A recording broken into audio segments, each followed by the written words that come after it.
आज की कहानी है अपनी करनी।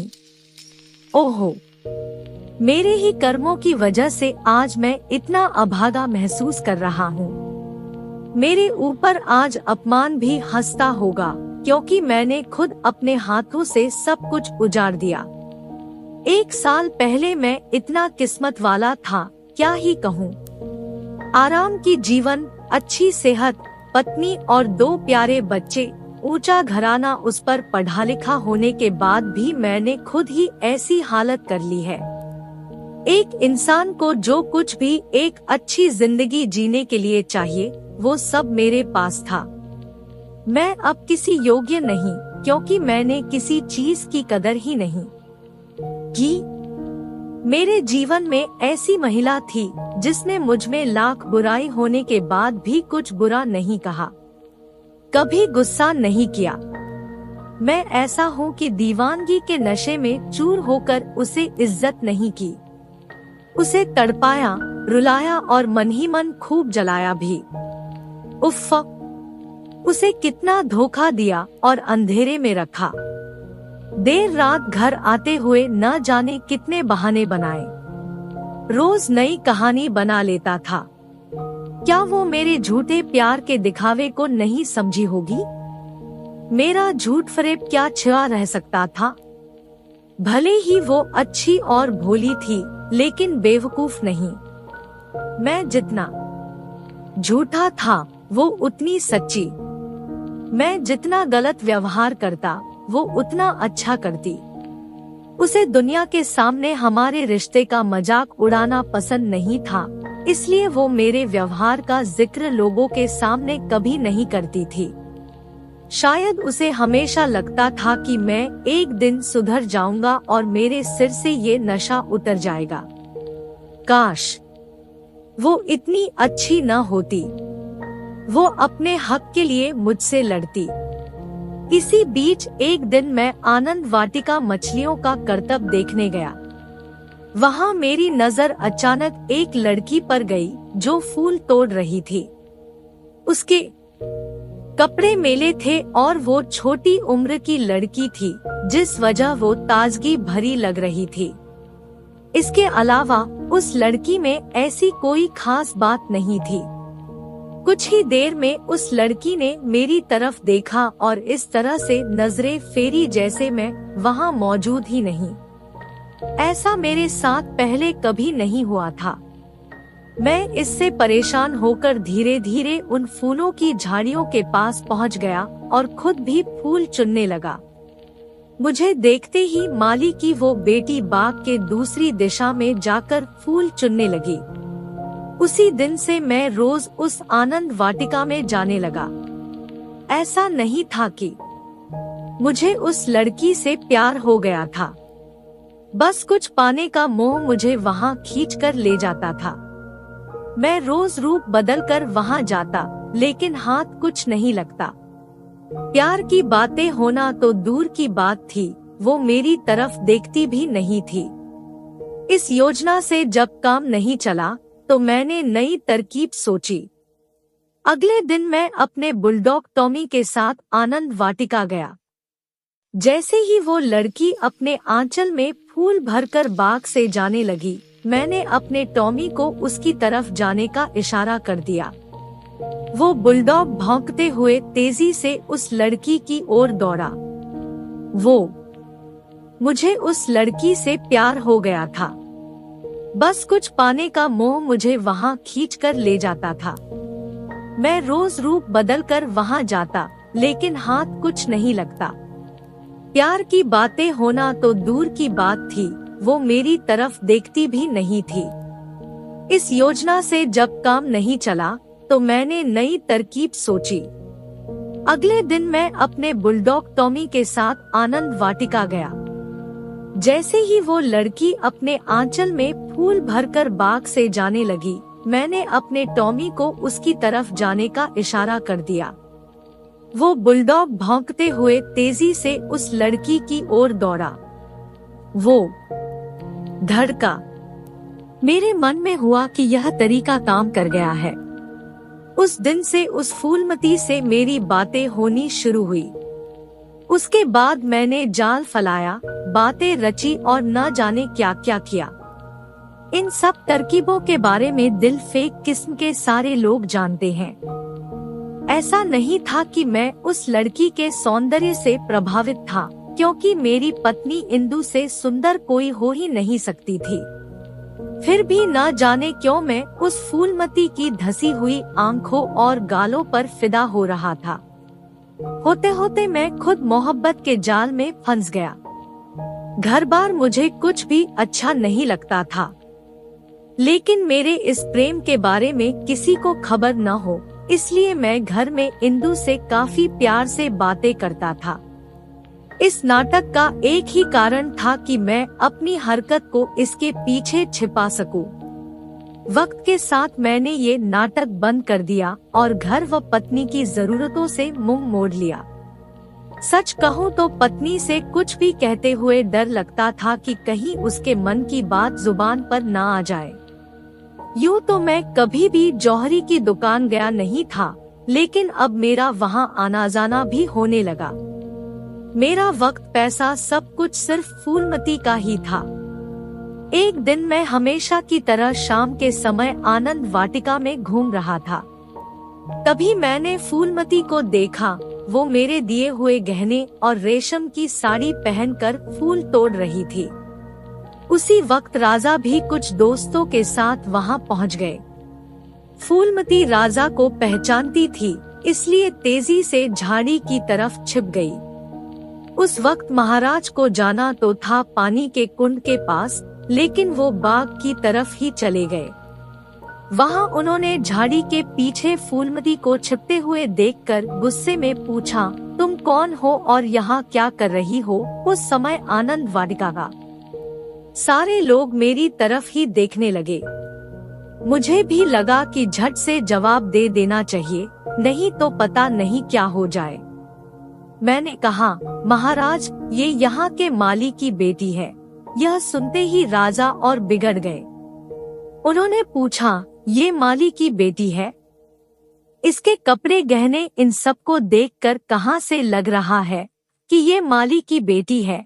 तभी माली भी वहाँ पहुँच गया और उसने जवाब में कहा, साहब, यह मेरी ही बेटी है। राजा ने गुस्से में पूछा, तुम्हारी तनख्वाह कितनी होगी? माली ने बताया, 5 रुपए। फिर राजा ने पूछा, क्या यह शादीशुदा है? माली जवाब में बोला, नहीं। यह सुनते ही महाराज ने नाराज होते हुए कहा, इसका मतलब तू चोरी करके इसे ये गहने और रेशम की साड़ी देता है। अभी मैं तेरी शिकायत पुलिस में करता हूँ। कमाता है 5 रुपए और बेटी को गहनों से लदा रखा है। महाराज के पैर पर गिरकर माली बोलने लगा, साहब, मेरी वफादारी पर सवाल मत उठाइए। ये इस लड़की की ही हरकत है। आजकल ये बड़े लोगों के साथ उठने बैठने लगी है। इसने मेरी नाक कटा दी है। वहाँ से ही इसे ये सब कुछ मिला है। आप जानते ही हैं अमीर लोग कैसे होते हैं। इतना सब सुनते ही महाराज ने जोर देते हुए पूछा, क्या इसका संबंध किसी सरकारी नौकर के साथ है? माली ने जवाब में हाँ कहा। फिर महाराज बोले, जब भी मैं तुमसे उसका नाम पूछूंगा तुम्हें बताना होगा। वो सिर झुकाते हुए कहने लगा, बिल्कुल महाराज। सच को किसी बात का भय नहीं होता है। आप जब भी पूछेंगे मैं नाम जरूर बताऊंगा। उस समय मेरा शरीर पूरा ठंडा पड़ गया। मन में हुआ कि आज ही राजा के सामने मेरा राज खुल जाएगा और बदनामी होनी पक्की है। लेकिन महाराज ने अपने दरबार के कार्यकर्ता की इज्जत को यूं सरेआम उछालना ठीक नहीं जाना और नाम बाद में पूछने की बात कहते हुए अपनी गाड़ी में बैठकर महल चले गए। तभी मैं अपने घर पहुंचा तो वहां एक बूढ़ी औरत दिखाई दी। वो बिल्कुल पूछताछ करने वाली जासूस महिला लग रही थी, जो चेहरे पर नकली भोलापन लेकर चलती है। मैंने अंदर जाते ही पत्नी से पूछा, कौन थी वो? उसने बताया कि एक भिखारन थी। मेरे मन में हुआ कि वो ऐसी तो लग नहीं रही थी। मैंने गुस्से में कहा, वो भीख मांगने आई थी, ऐसा तो बिल्कुल नहीं लग रहा था, मेरी पत्नी ने मुझ पर तंज कसते हुए कहा। आजकल अंदर से कौन कैसा होता है किसी को पता थोड़ी चलता है। वो भीख मांगने के लिए आई थी, मैंने दे दी। वो कैसी है कैसी नहीं इसकी जांच नहीं की मैंने। तब मैं नाराज होकर पत्नी का हाथ पकड़ते हुए बोला, देखो जो भी है सच सच मुझे बता दो। मैं तुम पर बहुत भरोसा करता हूँ और मुझे अपनी इज्जत किसी भी चीज से ज्यादा प्यारी है। तुम्हारे बात करने के तरीके से ही मैं समझ रहा हूँ कि जरूर कुछ गड़बड़ है। तभी वो रोते हुए बोली, तुम मुझ पर शक मत करो। मैं उस महिला की बात में आ गई थी और घर का पूरा हाल बता दिया। मेरा गुस्सा कम हुआ और मैंने इंदुमती से पूछा, आखिर क्या हाल बता दिया तुमने उसे? उधर से जवाब आया, सब कुछ तुम्हारे घर से यूं मुंह मोड़ना, लापरवाही, बेवफाई, किसी चीज की फिक्र न करना। मैंने सब उसे बता दिया। तुम्हें अंदाजा भी है कि घर चलाने के लिए मेरे सारे गहने बिक गए हैं।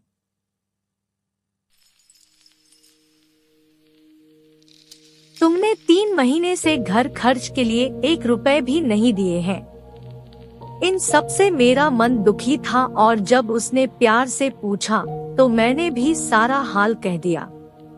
लेकिन आज एक बात साफ हो गई कि तुम्हें मुझ पर भरोसा नहीं है, वरना इस तरह से बात नहीं करते। यह सब जानते ही मैंने अपने दोनों हाथों से अपना सिर पकड़ लिया। उधर महाराज को फूलमती और मेरे बारे में सब कुछ पता चलने ही वाला है और इधर घर का सारा भेद एक औरत लेकर चली गई है। किसी तरह रात गुजरी और मैं सुबह दफ्तर पहुंच गया। वहां पहुंचते ही मुझे महाराज का बुलावा आया। मेरे दिमाग में यह बात चल रही थी कि पक्का वो बुढ़िया महाराज की ही भेजी हुई गुप्तचर होगी। उसने सारी रिपोर्ट यहाँ दे दी होगी। यह सोचते हुए मैं महाराज के पास पहुँचा। वो पूजा के कमरे में थे और उनके चारों तरफ कागज ही कागज बिखरे नजर आ रहे थे। उन्होंने मुझे देखते ही नाराज अंदाज में कहा, कुंवर श्याम सिंह, मुझे जो कुछ भी पता चला है उसके बाद तुम्हारे साथ सख्ती से पेश आना होगा। उन्होंने आगे कहा कि तुम यहाँ के पुराने वसीकेदार हो। यह वसीका यानी पेंशन तुम्हारी कई पीढ़ियों द्वारा अपनी जान लगाकर की गई सेवाओं का नतीजा है, लेकिन तुमने अपनी हरकत से उनका नाम भी खराब कर दिया। महाराज ने आगे कहा कि तुम्हें वसीका अपने परिवार पर खर्च करने के लिए मिलता था। तुमने इस वसीके का गलत फायदा उठाया, माली की बेटी पर सब कुछ लुटा दिया।